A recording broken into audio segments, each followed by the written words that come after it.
नमस्कार दोस्तों। ईरान के जो प्रेसिडेंट है इब्राहिम रईसी, उनकी डेथ हो चुकी है। इसके ऊपर हमने एक पूरा कंप्लीट वीडियो बनाया था जिसमें मैंने आपको बताया था कि इस डेथ के ऊपर काफ़ी सवाल उठाए जा रहे हैं। एक तो दो कारण हो सकते हैं इस डेथ के। एक तो कारण ये हो सकता है कि ये सच में एक नेचुरल एक्सीडेंट था, और मैंने आपको बताया कि बहुत हद तक ये कारण सही भी हो सकता है कि ये नेचुरल एक्सीडेंट भी हो सकता है, बिकॉज जिस रीजन में ये एक्सीडेंट हुआ, जो मैंने आपको दिखाया था ईस्ट अजरबैजान वाला एरिया पिछली वाली वीडियो में, अगर आपने पिछली वीडियो नहीं देखी है तो लिंक मैं पिन कर दूंगा, आप उसको ज़रूर से देख लीजिएगा। तो उसमें काफ़ी डिटेल में हमने मैप में दिखाया था कि एक्सीडेंट एक्चुअल में कहाँ पर हुआ है, एक्सीडेंट में कितने लोगों को चोटें लगी हैं, कितने लोगों की डेथ हुई है, सारी चीज़ें, कॉन्वॉय क्या था, ये सब कुछ मैं डिटेल में उस वीडियो में डिस्कस कर चुका हूँ। तो वहाँ पर नेचुरल सर्कमस्टेंसेस में डेथ इसलिए हो सकती है बिकॉज जो पूरा माउंटेनियस रीजन है, इससे पहले भी कई घटनाएं वहां पर हेलीकॉप्टर क्रैशेस की हो चुकी हैं। ये कोई बहुत पहली घटना नहीं थी, तो वहां पर ये एक कारण तो बहुत प्रमुखता से हो सकता है। अब जो लोग बताते हैं कि ये, बहुत सारे जियोपॉलिटिकल एक्सपर्ट्स कह रहे हैं कि ये कंट्रोवर्सी हो सकती है और इस कंट्रोवर्सी में बहुत लोगों का हाथ हो सकता है। तो कुछ लोगों ने कहा कि भाई CIA मोसाद का हाथ हो सकता है। कुछ लोग इसमें कह रहे हैं कि जो वहाँ की इंटरनल पॉलिटिक्स है और अयतुल्ला अली खमेनी जो है, उनका हाथ हो सकता है इनकी डेथ में। तो इस वीडियो के अंदर में हम जो कंट्रोवर्सीज के कारण हैं, जो एंगल्स हैं जिनकी वजह से उनकी डेथ करवाई जा सकती है, उनको बहुत डिटेल में समझ लेंगे। तो आप खुद इस पोजीशन में पहुंच जाओगे, तो आप खुद ही जज कर पाओगे कि कौन सा कारण ज़्यादा प्रमुख है और जिससे ये डेथ हुई है। हालांकि मैं फिर भी आपको स्टार्टिंग में पहली चीज़ यही बोल रहा हूं कि पहला कारण जो है, जो मुझे लगता है, वो एक नेचुरल एक्सीडेंट हो सकता है, क्योंकि वो पूरा माउंटेनियस रीजन है, ईस्ट अजरबैजान का एरिया, और जहाँ पर वो एक्सीडेंट हुआ है, बहुत फॉग की वजह से वहाँ पर सच में विजिबिलिटी बिल्कुल भी नहीं थी। जब टीम्स वहाँ पर रेस्क्यू के लिए पहुंची, इवन उनको तक नहीं मिल रही थी, उनको तक विजिबिलिटी नहीं थी कि एक्चुअल में एक्सीडेंट हुआ कहाँ है। तो हेलीकॉप्टर के जो कुछ पुर्जे थे वो मिले, बॉडीज़ अभी तक फाइंड आउट नहीं हो पाई हैं कि बॉडीज़ कहाँ गई हैं। और इवन एक्सीडेंट के बाद जो है कांटेक्ट करने की भी कोशिश की गई, मतलब थोड़ा कुछ देर जिंदा थे, लेकिन हालांकि उसके बाद फिर उन लोग की डेथ हो गई होगी, उसके बाद कोई कांटेक्ट नहीं हो पाया। तो पहला कारण तो नेचुरल एक्सीडेंट का हो सकता है। हम यहाँ पर बाकी के जो कंट्रोवर्सीज जो चल रही हैं इस पूरे इब्राहिम रईसी की डेथ के ऊपर, उसके ऊपर इस वीडियो में डिस्कस करने वाले हैं, और इसमें हम कई चीज़ों को समझेंगे। इसमें हम जियोपॉलिटिकल इशू आर्मेनिया अजरबैजान का, पहली चीज़ तो वो समझेंगे कि इस इशू का क्या कारण हो सकता है, इब्राहिम रईसी का क्या इम्पैक्ट था आर्मेनिया और अजरबैजान के इशू के ऊपर। और CIA और मोसाद, जो दोनों के हेड्स हैं, उनकी फ़ोटो लगाई हुई है मैंने, तो CIA मोसाद का इन्वॉल्वमेंट और आर्मेनिया अजरबैजान का जियोपॉलिटिकल इम्पैक्ट, इन दोनों को हम एक साथ देखेंगे। ये दोनों एक साथ मिला करके एक पूरा कारण हो सकते हैं इब्राहिम रईसी के डेथ के।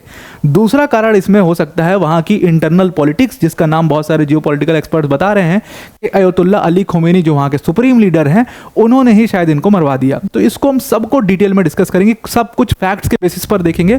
कहीं पर भी मैं अपने से मन से बना करके यहाँ पर आपको कुछ भी नहीं बताऊंगा। तो सबसे पहले इशू को समझते हैं कि CIA और मोसाद का डायरेक्ट क्या इंपैक्ट हो सकता है इसमें। अब देखो, अगर डायरेक्ट इंपैक्ट को देखोगे CIA मोसाद की, तो देखो मैंने आपको बताया था पिछली वीडियो के अंदर में कि ओमान के अंदर में एक डील होने वाली थी, एक मीटिंग होने वाली थी US और ईरान के ऑफिशियल्स के बीच में, और ये मीटिंग लार्जली इब्राहिम रईसी ने ही रखवाई थी। और इन इब्राहिम रईसी का इस मीटिंग को रखवाने का सिंपल मेजर कारण ये था कि ज़बरदस्त इकोनॉमिक प्रॉब्लम्स चल रही हैं ईरान के अंदर में। ईरान की जो जनता है वो इब्राहिम रईसी को के लिए बहुत ज़्यादा निराश हो चुकी है इनसे, और बहुत अनपॉपुलर स्टांस है इनके खिलाफ लोगों का वहाँ पर। तो इस वजह से इन्होंने US से डील रखवाई थी। इसके अलावा और कोई इसका रीज़न नहीं हो सकता। दूसरी चीज़, अगर इजराइल को आप देखो, तो यहाँ पर इजराइल को डायरेक्ट फ़ायदा अगर है इनके डेथ से, तो बिल्कुल है। इजराइल को डायरेक्ट फ़ायदा इसलिए है क्योंकि अगर इब्राहिम रईसी जो हैं वो अगर लगातार US से बातचीत करेंगे, तो वो पीस टॉक्स को ब्रोकर करवा लेंगे बहुत ईजिली। और US ने एक बार पीस टॉक्स को ब्रोकर करके कह दिया पीस टॉक्स होंगी, तो फिर इजराइल ज़्यादा कुछ कर नहीं पाएगा उस पूरे इशू में।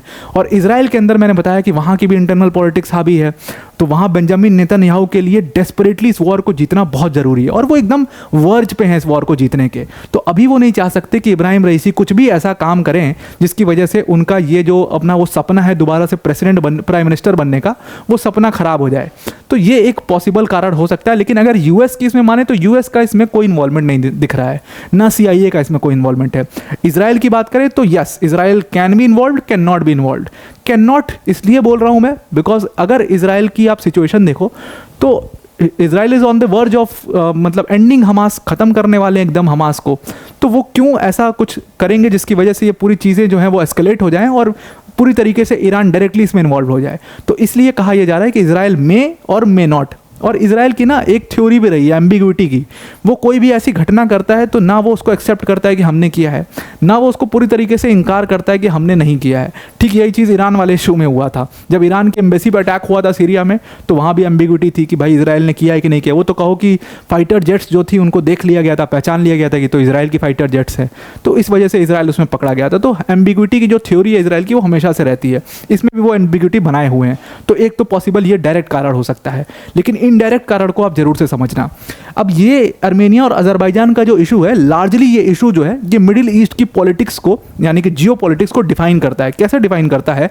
अब एक्चुअली देखो, ईरान के जो प्रेसिडेंट है इब्राहिम रईसी, उन्होंने अभी मीडिएट करने की कोशिश करी थी अजरबैजान और आर्मेनिया के इशू के बीच में, और ईरान अगर ये पूरा मीडिएशन करवा देता सक्सेसफुली तो ये बिल्कुल पूरे मिडिल ईस्ट का, एक पूरे वेस्ट एशिया का बड़ा सुप्रीम लीडर बन करके निकलता ईरान, और इससे यूएस को बहुत बड़ा प्रॉब्लम थी। क्यों प्रॉब्लम थी उसको और डिटेल में समझते हैं।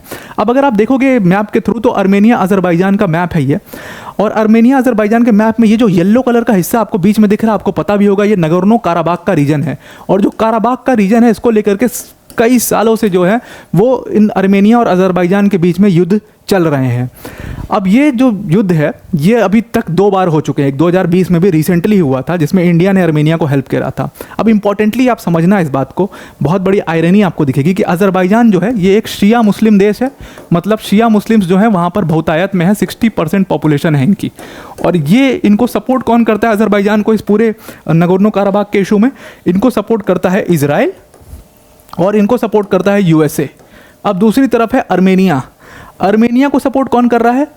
आर्मेनिया जो है एक क्रिश्चियन देश है, 90% यहाँ पर क्रिश्चियन पॉपुलेशन रहती है, और ईरान आर्मेनिया को सपोर्ट करता है। इंडिया जो है वो तो आर्मेनिया को करता ही है सपोर्ट, रशिया भी आर्मेनिया को सपोर्ट करता है ना। ये अपने आप में इतनी बड़ी आयरनी है, आप सोचिए, जो ईरान मुस्लिम वर्ल्ड का हेड बनता है वो ईरान यहाँ पर एक क्रिश्चियन देश यानी कि आर्मेनिया को सपोर्ट कर रहा है। और इसीलिए मैं आपको बार बार कहता हूँ कि जियोपॉलिटिक्स में आपको रिलीजन से बहुत ऊपर उठ करके सोचना पड़ता है। जो इजराइल एक ज्यू देश है, मतलब ज्यूज का देश है, वो हमेशा से मुस्लिम से लड़ाई लड़ रहा है, वो इजराइल यहाँ पर इंटरेस्टिंगली अजरबैजान को सपोर्ट कर रहा है। क्यों सपोर्ट कर रहा है? Because of the cold war geopolitics. और कोल्ड वॉर जियोपॉलिटिक्स के अंदर में हालांकि नहीं जाएंगे अभी, वो काफ़ी डिटेल हो जाएगा, और जो मैं स्पेशल क्लास लेने वाला हूँ, जो मास्टर क्लास लेने वाला हूँ, उसके अंदर में हम कोल्ड वॉर जियोपॉलिटिक्स को बहुत डिटेल में डिस्कस करेंगे। तो वहाँ पर आपको समझ में आएगा कि आज अजरबैजान और आर्मेनिया का जो इशू है, इसमें इजराइल, यूएस, रशिया, इन लोगों का क्या लेना देना है। एक्चुअली लेना देना यहाँ छोटा सा एक ऑयल फील्ड आपको दिख रहा है, बाकू ऑयल फील्ड, और इस पर आधिपत्य को लेकर के वर्ल्ड वॉर 2 से प्रॉब्लम्स चल रही हैं यूएसए और रशिया के बीच में। कभी रशिया चाहता है कि इस पर इनकी मतलब की सरकार हो अजरबैजान में और इस पर इनका कब्जा हो, कभी यूएस चाहता है। और स्ट्रैटेजिकली अजरबैजान इतना इंपॉर्टेंट है, आपको बगल में कैस्पियन सी दिख रहा है, तो वेस्ट एशिया को सेंट्रल एशिया से जोड़ने वाली ये कैस्पियन सी है, और एकदम उसके छोर पर ये अजरबैजान मौजूद है। तो यहाँ पर इंटरेस्टिंगली सोवियत मतलब रशिया आज की डेट का और यूएस दोनों बहुत ज़्यादा इंपॉर्टेंटली यहाँ पर इन्वॉल्व हैं इस बाकू ऑयल फील्ड को लेकर के भी, और इस पूरे एरिया के, इस पूरे अजरबैजान के पोजीशन को लेकर के भी। तो इसीलिए कोल्ड वॉर जियोपॉलिटिक्स जब आप समझ जाओगे तो आपको समझ में आ जाएगा अजरबैजान पर इतना फोकस क्यों रहता है यूएस और रशिया दोनों का। और आर्मेनिया वाले इशू में रशिया जो है वो एंटर ही कैसे हुआ, तो हालांकि अभी उसमें नहीं जाएंगे, अभी इसको समझेंगे कि यहाँ पर इन लोगों का स्टैंस क्या है। तो ईरान जो है वो पूरी तरीके से आर्मेनिया को सपोर्ट करता आया है, लेकिन ईरान ने इंपॉर्टेंटली इसमें एक चीज़ और करी कि अजरबैजान ना एक प्रोजेक्ट लेकर के आया था।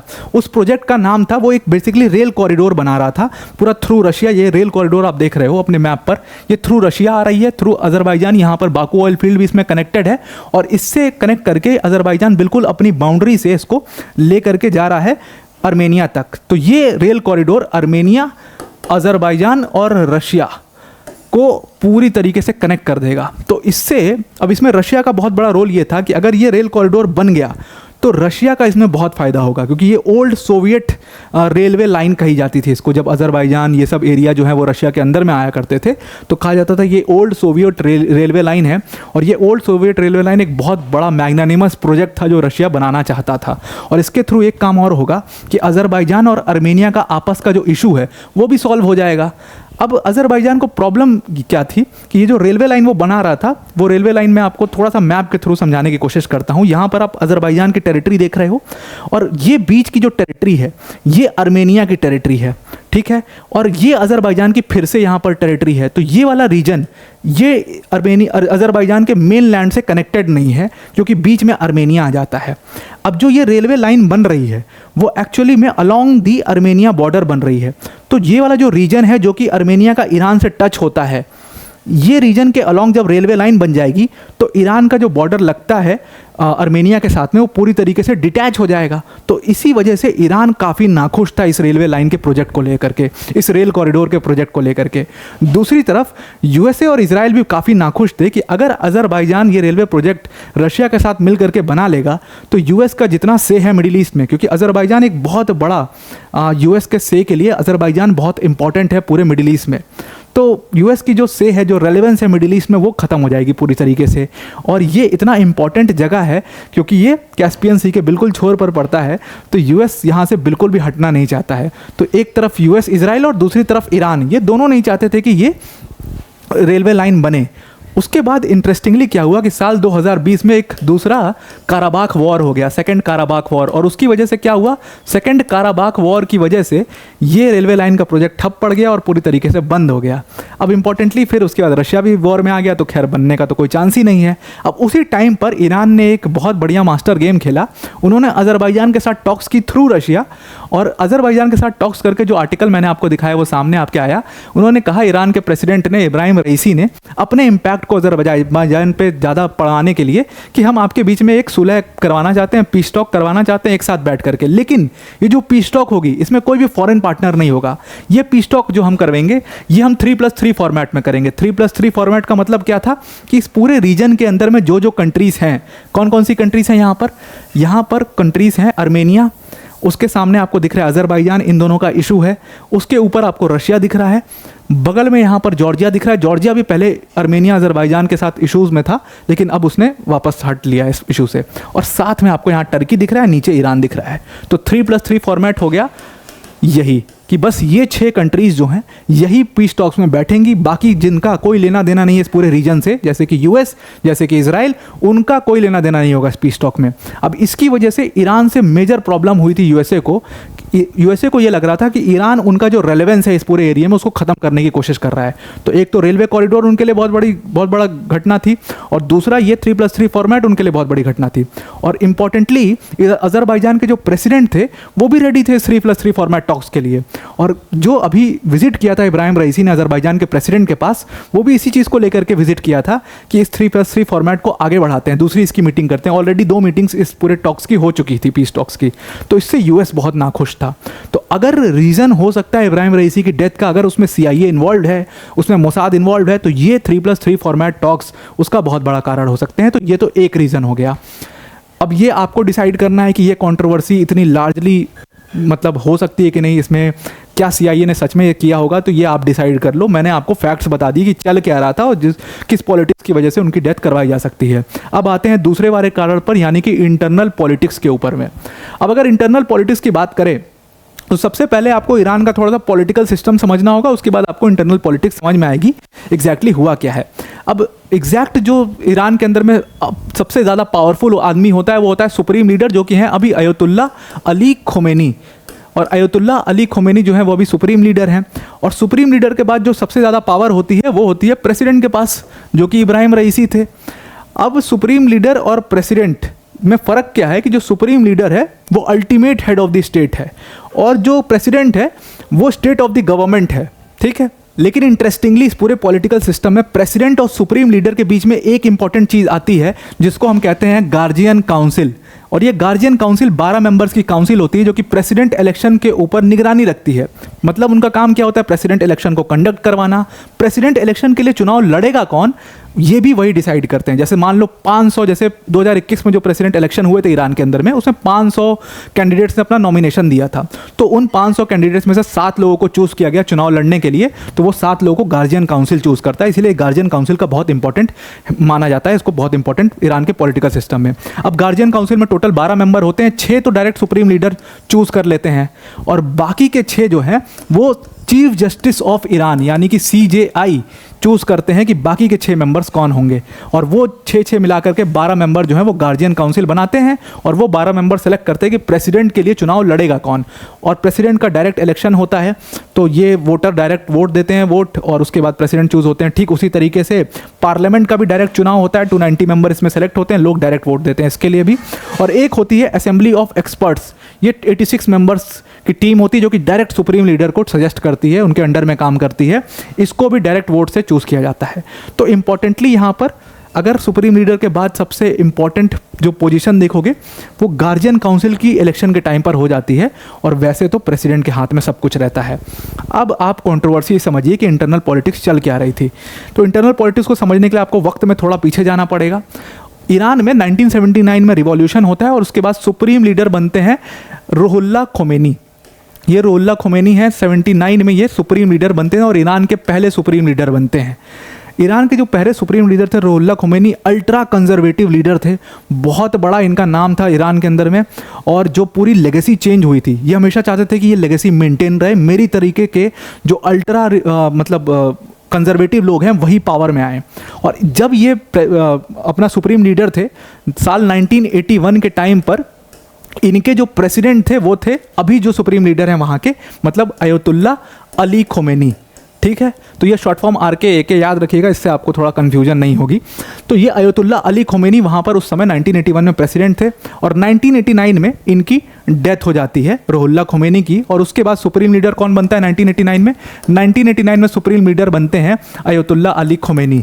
लेकिन यहाँ पर एक बहुत बड़ी कंट्रोवर्सी थी जो उस टाइम पर हुई थी। ये कंट्रोवर्सी ये थी कि रुहुल्ला खोमेनी के बेटे थे मुस्तफ़ा खोमेनी, और मुस्तफ़ा खोमेनी 1979 के रिवॉल्यूशन में भी काफ़ी एक्टिव थे और उसके बाद भी काफ़ी एक्टिव थे। लेकिन साल 1989 में जैसे ही सुप्रीम लीडर चुनने वाले होते हैं, जो चुनाव होने वाला रहता है सुप्रीम लीडर का, अचानक से इनको बिल्कुल पिक्चर से गायब कर दिया जाता है। और बताया जाता है कि ये जो है बहुत ज़्यादा ड्रग्स करते हैं और ड्रग्स ओवरडोज की वजह से एक और न्यूज़ आती है साल 1995 में, और बताया ये जाता है कि 1995 में इनकी डेथ हो गई। और डेथ का कारण क्या था कि ड्रग ओवरडोज। और ये चीज़ जो है मीडिया में जब निकाली जाती है, मीडिया इसके ऊपर सर्च करती है, बताया जाता है कि बहुत बड़ी कॉन्ट्रोवर्सी थी जो आज तक खुली नहीं।